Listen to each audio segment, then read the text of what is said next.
It doesn't feel right that we kicked Elena off the stage. I don't know. I'm like, hugs, hugs, hugs. I'm so proud of you. I love you. I love you so much. Hi, girl. God, I'm staying. All right, hi, everyone. I'm very, very excited to sit with who is a dear friend of mine, not only because I respect her, but I think every time I hear her speak, she deeply moves me. Oh. So, just to set the stage, we're here not to explore just what theater is, but what it has always been, a place of ritual, of memory, and the sacred. And like I said, you're in for a real treat. Sade is the CEO of the National Black Theater in Harlem, one of the most visionary cultural institutions in the US. She's a producer, a writer, a mother, a creative, and a leader, and a daughter of legacy and the mother of future work. So before we dive in, because we're going to cover a bit of ground, I want to start with you, even though you hate talking about you. I do. Like I said, I used a lot of words to attach to sort of your identity, but in this work of being the CEO of the National Black Theater, who are you in this work? Oh, what a wonderful way to frame. First, I'm like, I want to get closer to you. I don't like this table, but go ahead. We couldn't be closer. I know. Well, first, I just want to say, hi. How's everyone doing? Yeah, first timer, by the way, I'm a first timer to the Summit community. It's like the synchronicity and the energy on these streets and in these rooms are like crazy good and high, and I'm just really, really grateful to be here. And thank you for showing up in this room, showing up in our lives. Like, I just feel really grateful for this space. Okay, me. What is my role? So I found myself accidentally in theater, but I think the continuity of my life has been in spaces of legacy, memory, remembrance, and I come from a long line of like witchy women who really turned their life's practice into this alchemy of, so much of the grief and trauma that exists in our community pointed towards healing and love. And I think that that's the through line of my life. But in July of 2008, my mother, a visionary artist who was the founder of the National Black Theater, dropped dead of a heart attack. I talked to her at 5 o'clock in the afternoon, and I got a call at 5 in the morning from her assistant saying she was no longer alive.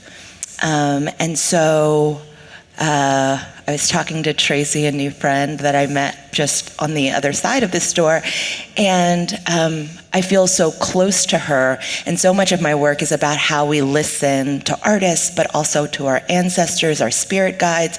And because I had just spoken to my mother before she passed, I never stopped talking to her. And I never stopped being able to listen. And that invitation to listen more deeply has created the framework for how I produce theater. And so that's where I find myself in this moment of running National Black Theater and teaching artists to trust that part of themselves, that we're not in the business of making plays and musicals. We're not in the business, definitely not in the business of content, but we're in the business of culture. And that culture is a bowl that cannot be replicated and needs the artist alive and vibrating and wrestling and reflecting so that we can be invited to do the same in our lives. And so theater for me becomes this critical, urgent call to action to root all of ourselves in a deeply human experience of connection and belonging. Because also theater without you all, an audience, is just words on a page. So you can just start to begin to see that theater, for me, and the way we produce at National Black Theater, is a conjuring of our spirits. It's a conjuring of our soul. It's a ritual that helps us all learn how to more deeply connect and belong to each other. So you used a lot of words, by the way, amazing. Now you guys get it. Use a couple words there that I think have become almost lost their meaning in so many ways. Like, the word content is sort of the word that we use for anything that we engage with. Same with the sacred and ritual. I think this community is very steeped in these words, but I think for you, what does it mean for something to be sacred? What does it mean to have ritual? When did you first learn these words? You grew up in a household in the Black arts movement, in the rooms where, when I was talking to her about James Baldwin, she's like, oh, Jimmy? And I was like, Jimmy, sure. So like, talk a little bit about these rooms that you grew up in. How much did that influence how you think about words like ritual and the sacred and really a lot of the thesis that you just gave us? Yeah. My head's going a million. Jimmy. A million different places, you know. I was raised in Harlem in the 70s, which people can tend to be nostalgic about that space. But it was rough, you know? And we were having this conversation a few days ago. Some would say that it was a really dark period of Harlem's history. 3 race riots, the introduction of crack cocaine, the introduction of HIV/AIDS to arts community, and so it was very dark. And as we were talking the other day, my reflection of that darkness is that is where every piece of magic ever gets birthed, right? From the soil to the dirt to the womb, it all happens in the dark. And so those dark times were filled with so much light for me because my mother's kind of tribe were artists of her time. So Jimmy Baldwin, Nina Simone, Maya Angelou, all of which were writing experimental work for the theater at National Black Theater. And so for them, they were less interested in audiences' reactions. They were less interested in the applause. They were really interested in alignment. And giving their community the ability to be reflected back whole. And so a part of their artistic practice was we have a spa in our basement, which is so crazy, but it's very still very 70s. It hasn't been touched since. And so I just remember these women coming over on Tuesdays to bathe, to sauna, to sweat, to talk, to write. And so for me, the sacred and the ritual is not a thing that we, it's really about pure integration, right? Like, it is about understanding that culture doesn't exist without ritual. So ritual isn't something that you put on. It's just really something that, and this is my challenge with a lot of the technologies today, the showing up, the repetition, the focus, the intention on understanding ourselves whole, which means we have to not just write the plays, but we have to, not just sing the songs, but in order to do that, we have to come together, we have to care for ourselves, we have to have sacred practice, because that is really how we continue to stay on the front lines, how we continue to pour into ourselves. And so it's not separate from the art. The art exists because of the discipline of ritual, which comes from a long line of sacred practice that gets totally integrated into who we are as human beings, and therefore the art is resonant. Yeah, but it's not the other way around. Yeah, no. The art can't be resonant because you're seeking the sacred or you're seeking the ritual, right? It's I don't want to say a byproduct of, but it's as a result of being in that. And I think that, it's not long before, as we were saying, long before there was content and long before there was a concept of the work and therapy, there was theater. Y'all, there was theater. There was a fire. There was a circle. There was a story for millions of years, right? Like, we don't understand the implications of all of these new technologies that are coming out that are so disruptive.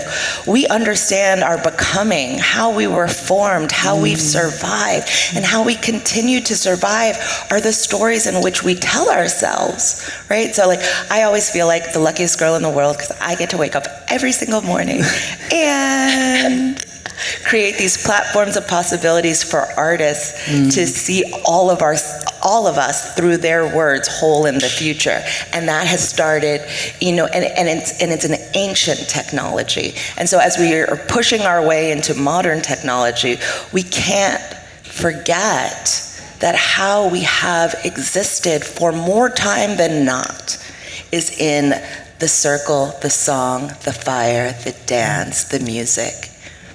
And that is the science and secret of soul. And that is how we belong and connect. And it was so funny because when I was talking to Jody, I was saying, language is so important. And in many regards, I'm in the business of language. We're in a really dangerous time right now because we're using the language to define new things, right? Community and connection used to be about this, about our hearts syncing together because we're in a room together, right? Like when women are together, our periods sync. Guess what? When you're watching theater, shoulder to shoulder in the dark with strangers, your heartbeats begin to sync. We become in alignment. Right? But when you extract the word community or you extract the word art, and art now means content, you're stripping the culture, you're stripping the sacred and the ritual from it. Algorithms are rituals without spirit or soul. And so we have to be careful how we use these words because soon you'll really believe your community is two-dimensional. And you can only have access and belong through your device. And then I would ask you this question, then why are we so depressed and lonely? If we're using the words that have always made us find each other in the toughest and hardest times. And so, yeah, I just think theater is a way in which we can leverage new technology, but it's this incredible ephemeral space that has seen us through everything in our lives and recognizes our spirit's need to be healed whole. And in that is an invitation to liberation. And so National Black Theater, all of our work points towards liberation, not only as a product of the work, but as an invitation for you as audience members to witness. I love how you use the word liberation because I was trying to find the consistent thread between what she felt was liberation in her time. There's a quote of her mother that's just like fucking amazing. We must begin building cultural centers where we can enjoy being free, open, and black, where we can be what we were born to be and not what we were brainwashed to be, where we can literally blow our minds with blackness. And that was her version of liberation, right? But what you're talking about in terms of liberation is that as legacy, but something different. Yeah. Because, or do you see it that way? Do you see it as like this broader mission around really liberation from these algorithms and liberation from our screens and sort of liberation from loneliness? I wonder, like I was thinking about that when I read that quote from your mom, obviously. I'm sad I didn't know her, but I feel like I know her through you. Yeah. But I wonder how you think about like liberation, how your mom thought about it, and you're carrying that legacy, but how do you think about that now? And even in this project, and we'll get to it, she's embarking on a really ambitious project right now. Yeah. Well, thank you. I think, so the first company of National Black Theater in 1968, we were the oldest black theater company in New York City. Her first company, she didn't call her first company a company of actors. She called them, sorry, I have to just adjust this. She called them liberators, and intentionally. So, National Black Theater as an organization is subversive. She understood that naming identity, right? Like this idea of language, naming our theater the National Black Theater would make it iconic. But it was during the birth of the Black arts movement, and are you fixing? Yeah, thanks. He's like, are you coming for me? I know you are, thank you. But also, she was giving a nod to her community and people, by calling it the National Black Theater, right? It was a black fist in the air. And the thing about what we do is like we're able to be so subversive. And this is the invitation for all of us in our lives, right? We're talking about Black liberation. Clearly, that is what we're talking about. But the subversive around offering our art form as a vehicle of Black liberation is an invitation to everybody to have a relationship with what liberation means in your own life. And I think that becomes more important than ever in this moment in time where we can hold two things. She would refer to it as the science and secret of soul, right? This idea that the specificity of our personal experience could be a portal or a gateway for you to feel more seen and more recognized within your own story because it's so deeply human. So she would always use James Brown as an example. She was like, have you ever met James Brown? I was like, I have not met James Brown. He was like, well, when you meet James, there's something about James. He can go into any room. He don't even have to say a word. Everybody pays attention. Science and secret of soul. He could get up on a stage and go, hit me with a good foot. And I've been in Japan with him. And people are singing his songs, throwing their bras on stage. They don't know what the hell he's saying. Science and secret of soul. You listen to a Beatles album all the way through, and you are starting to see the world differently. Science and secret of soul. Lauryn Hill's Miseducation of Lauryn Hill changed my life because I saw myself in her experience. When we produced this show, Fat Ham, which was a Black queer adaptation of Hamlet, all of a sudden, these queer kids in the South who have been pushed to the margins are now center stage using the subversive vehicle of Shakespeare, very loosely, to bring all of us together. And of course it won the Pulitzer. Of course it got transferred from the public to Broadway. Of course it was nominated for Tonys. And of course it was the most produced play in 2024. Why?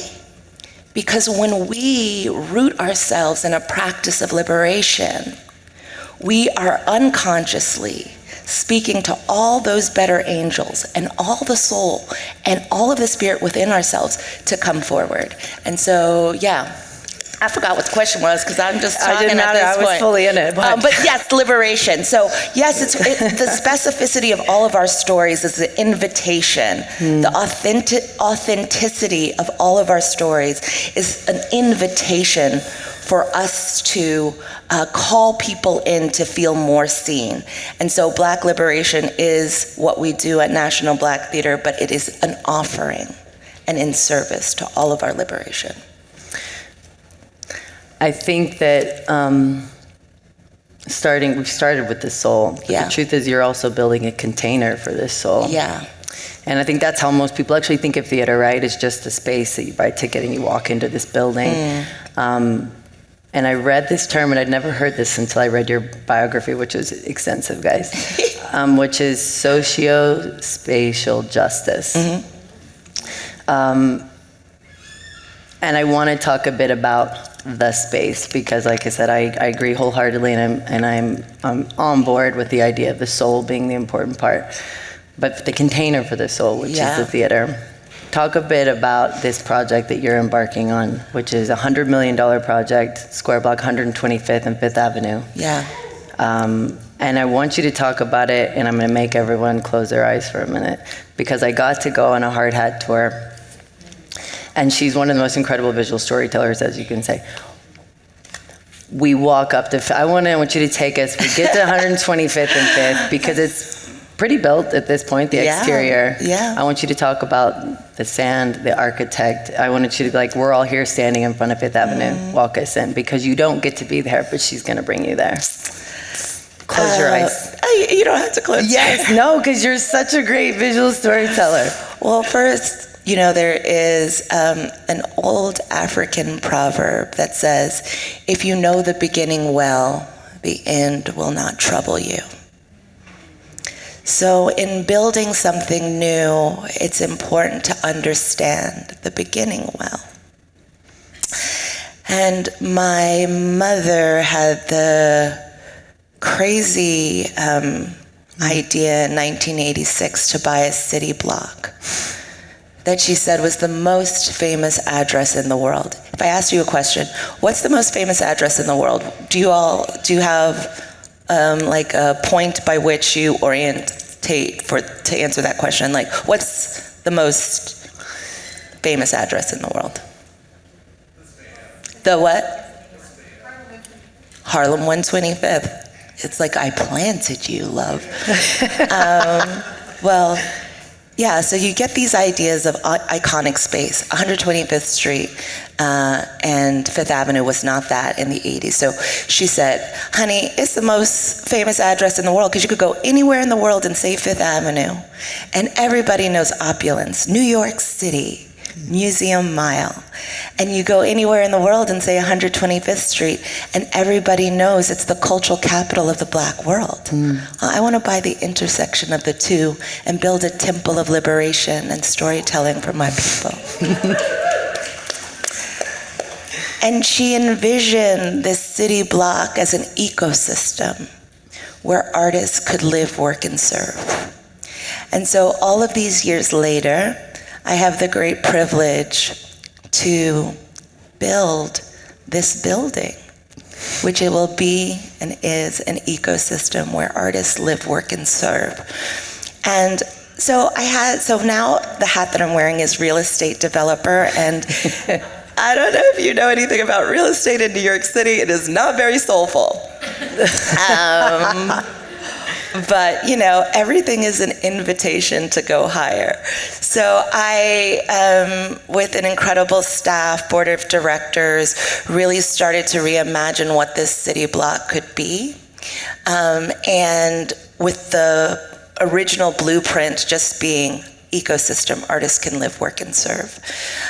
What I've known being a part of living in Harlem my whole life, being born and raised in Harlem, is that there is a frequency that people don't tap into enough, but always comes and slaps you upside the head if you don't acknowledge it, which is that 125th Street is one of the main corridors of the Lenape that they used to traverse to get from river to river. Obviously, Manhattan's an island. And all these real estate developers who are pouring all these hundreds of millions and billions of dollars into Harlem real estate always have these tricksters energy interfere with their construction because this river still runs, and when the moon is high, there's actually a tide, and so many construction sites were flooding. So I knew a part of having the wisdom of stewarding this land was as we build, we have to know the beginning well. So we are imagining this built space, this container, as a living land acknowledgement to all of the artists, all of the angels that came before us that have allowed us to steward this space. And in acknowledging our beginnings, we understand, we set the stage literally, metaphorically, and spiritually for a future of permanence, of lasting. So I found my developers. One is very traditional, one is really non-traditional. One of the things that I wanted to prove in this Spatial justice I love it. Was that you can also build monuments to your people rooted in your values. So I knew I wanted to work with women. So my developer is a woman. When she came aboard, she is a person who loves design and architecture. She built a museum. She was really enthusiastic to have Rem Koolhaas build our building. She thought that was a get. And I was like, Rem Koolhaas can't build a Nash Black Theater? And she, floored. What do you mean? He can build anything, and what a gift, right? And so I was like, oh, I realize we have to go back to the beginning. So the blueprints of our building was a values document that took us 9 months to work on so that we could be in alignment around what our values for the project were. No judgment for what you want, no judgment for what I need, where are we aligned? And so we went out and we only interviewed architectural firms of color with a preference for women. So my developer was new to real estate development. This was the first project she ever built. Yeah. I guess I'm new to this too, but as you can see, I'm ancient and old. I listen to other voices. Ancient, yes. They're my stakeholders. We both and separately fell in love with a woman named Frida Escovedo, a young architect out of Mexico City, who during the height of COVID came over to take a walk with me. And Frida is an incredible woman who understood the importance of spirit, of soul, how her culture orientates, how when we build buildings, it's an opportunity to tell a story and also to build community. And so we walked and we sat on stoops, and I just like, Frida's it. And separately, Dasha was like, Frida's it. Now that frightened us because Frida had never built a building either.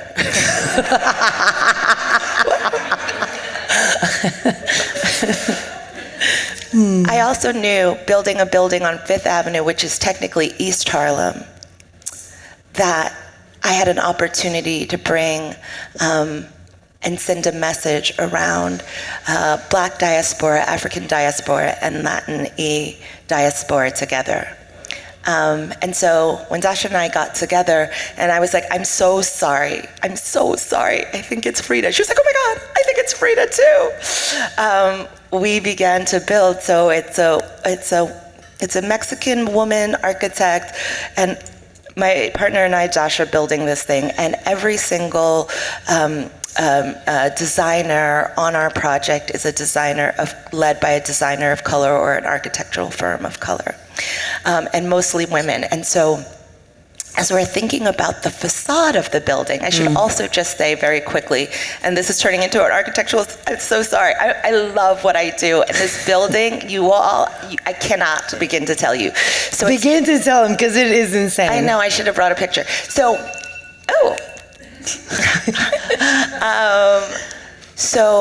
in order to build this building, we had to demolish our old building, which was an old jewelry factory. Irina's in the audience. Irina has been like the biggest champion in my life, my whole life, and has been here for every single benchmark of the existence of my relationship with my mother to what I'm building. So she knows firsthand. We had to demolish the city block. And on the outside of the old theater was all of this new sacred Yoruba art that we had to get rid of. Not get rid of, it's in storage. But I knew that wasn't values aligned. That scared my developer. So how was I going to honor and signal to the community that we were not building something brand new, but brand true? And so Frida only works in natural materials. And so it was going to be a brick building. Now, I don't know if y'all been in New York, but brick buildings in Harlem are usually the projects. I was like, okay, we can't build a 22-story brick building unless. And so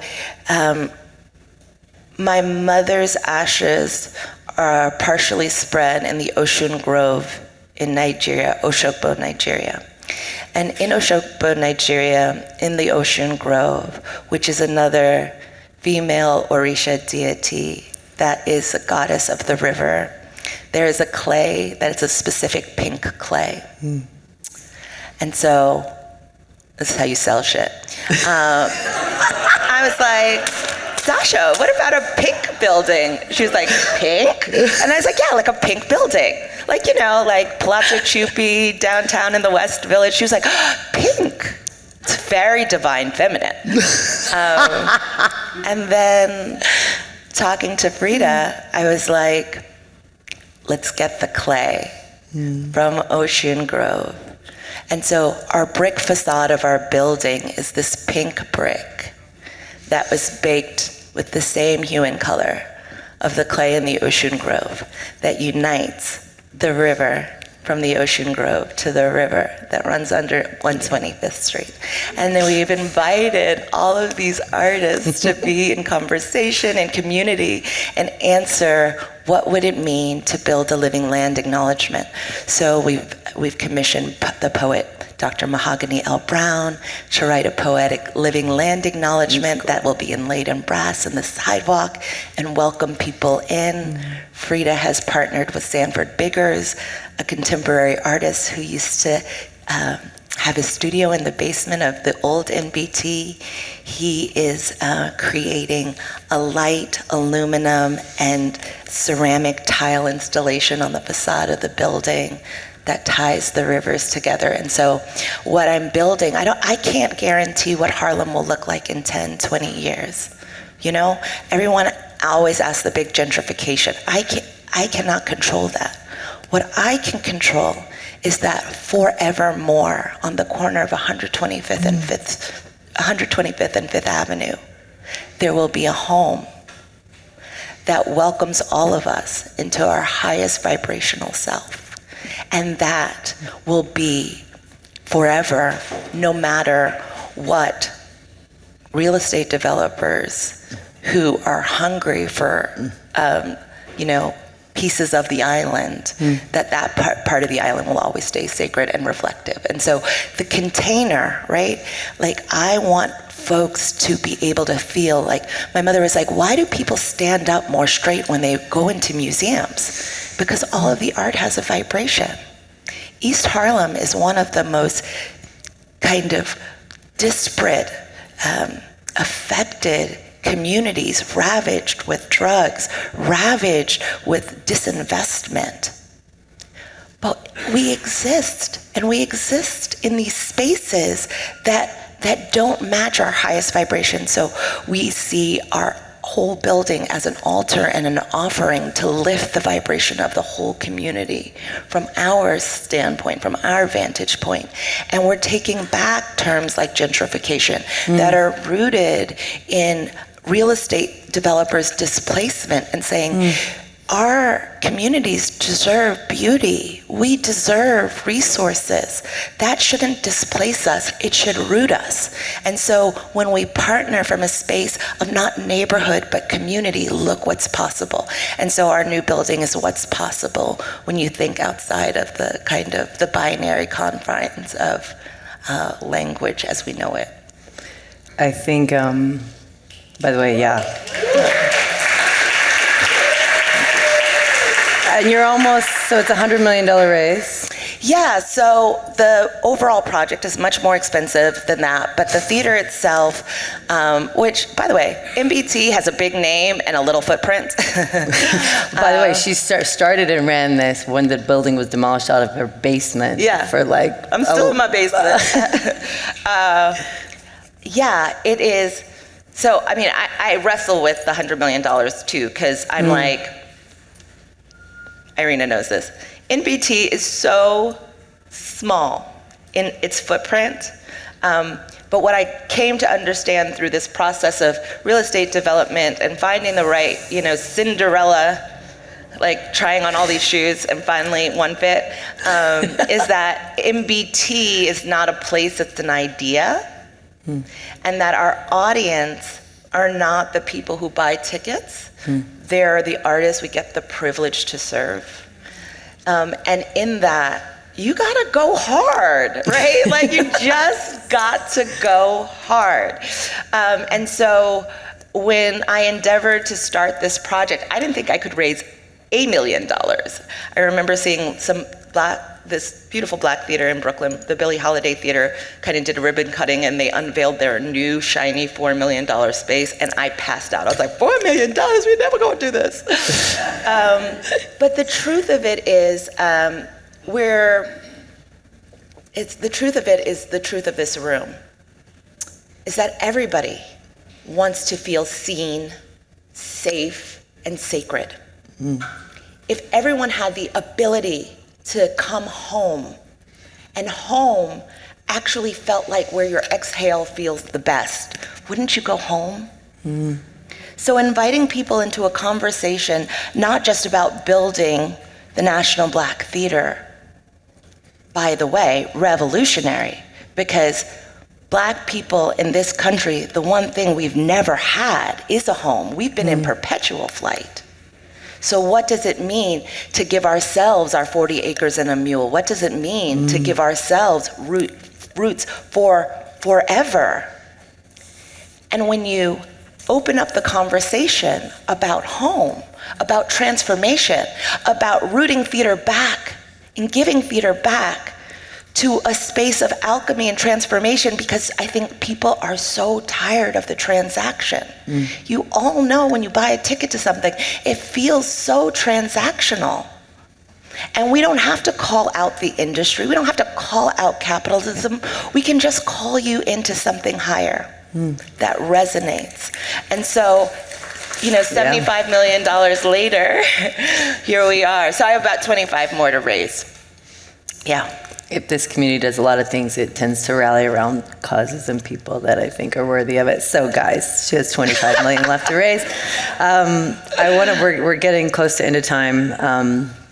And I think that you carry a legacy not just of your mother, but also of people. And when you say of building a home, and you sort of don't finish the sentence, but there is a sort of bigger legacy there, which can feel like a lot, I imagine. And I've always felt like the word legacy felt so weighty. I never identified with the word. You get that question in interviews. What do you want your legacy to be? I'm like, man, it seems like a question that only old white men think about, but also like it's a weighted question, and so maybe I avoided it. But we had a conversation the other day about fear, and you said, where there is love, there is no fear. Yeah. That was something your mom told you. How do you think, and do you carry these words of your mother with you, as you're embarking on, I didn't think I could raise $1 million, much less 75 million. How do you think about legacy, and how do you sort of use that as something that really lifts you and pushes you versus weights you? Well, it is a big lift, but I do feel very light because I have so many incredible tools in my tool belt, so many of those tools. I've never been to Summit before. I've never been to Detroit. I've literally just been here for 12 hours, but like the first call that I had with Jody made me feel at home.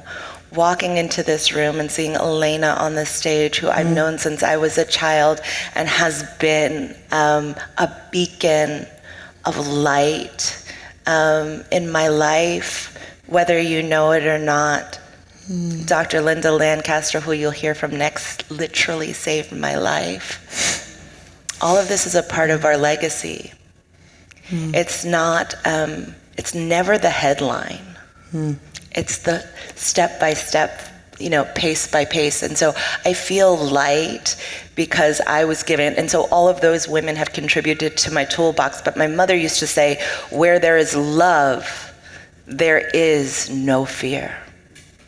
And I walk this life, this existence, fearless, because I am rooted in an unabiding love for myself, my family, my community, my friends.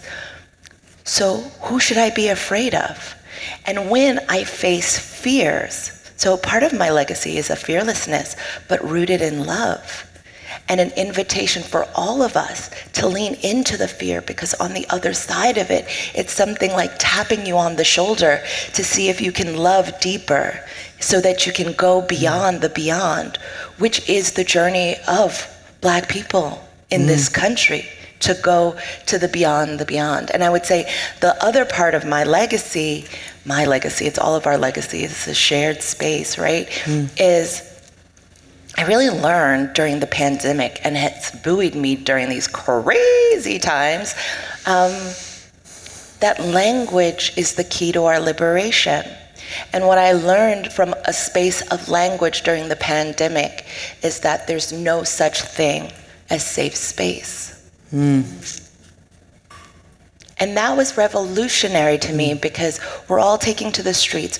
We're all, protesting Black Lives Matter, George Floyd, and countless young Black people's deaths, and everybody is calling for safe space. During COVID, you couldn't stand or sit next to each other. It wasn't a safe space. Safety is relative. This country right now feels really safe for some people and not for others. And so what I realize a part of my legacy is that in order to create spaces of healing, of power, they must be places of care.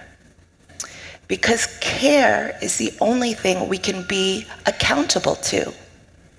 So a part of my legacy, I hope, in what I'm building and what I get the joy and the privilege to produce every day are spaces of deep care.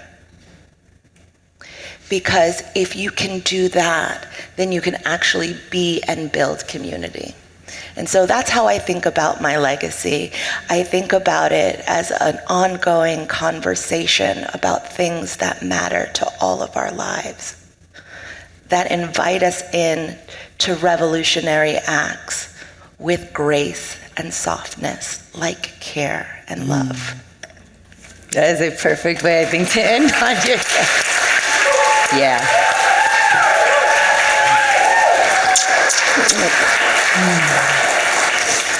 Thank you, guys. Yeah.